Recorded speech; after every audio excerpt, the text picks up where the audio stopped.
Hey guys, this is Tony. Just wanted to do a tutorial video for you on Coinbe. A lot of people have been having some issues with withdrawing their KBC. The one thing you want to make sure that you have done is your KYC. That part was really tricky for me because for whatever reason, the website was not accepting my files, but it didn't say why, and support couldn't guide me as to what was happening. And the one thing I noticed that worked was reducing the file size. And what I did was one of the messages when you try to upload says to keep each file under a megabyte. And so I had each file under a megabyte, but it still wouldn't take it. So I reduced them so that all of the files total was the total underneath under a megabyte. And that seemed to work for whatever reason. So support didn't actually have that information and didn't give me any details on that. So it's kind of a frustrating thing, but that finally worked. You cannot withdraw from this exchange if you have not done KYCs. So you can deposit, but you can't get it out. So once you do your KYCs, then you can withdraw. But then there's one other step that people get stuck on, and I'm going to show you how. I'm going to show you step by step how to do that. So here we go. First of all, my own personal preference, I wouldn't be trading much on Coinbe. This is why.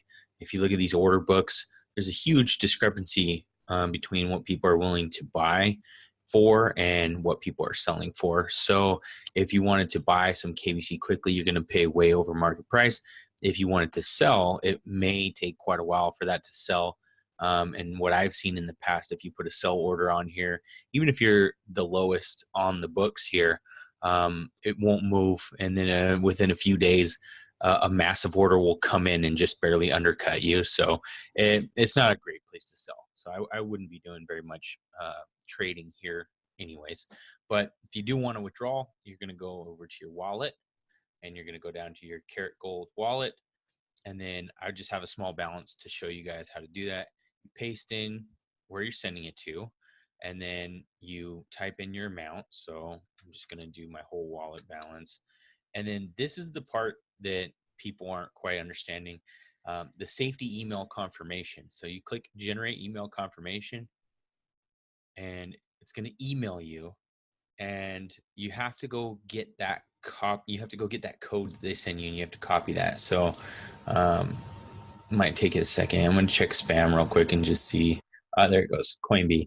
So you copy this and then hop back into your Coinbe. Where's mine? Here you go. And then you just paste it into there. And then nothing in the information, general information. Man, they take 100 KBC to withdraw, which is also another reason not to use it. But then you just click withdraw. And I don't know what that says, so we're going to translate that. That's probably going to be something along the lines of withdrawal successful. Your payment has been sent to approval. So that's it. That's all there is to it. And it shouldn't take too terribly long, maybe a few hours. Most exchanges are done within like an hour. Coinbe takes a little bit longer. So a few hours later, your coin should hit your wallet, and that's it.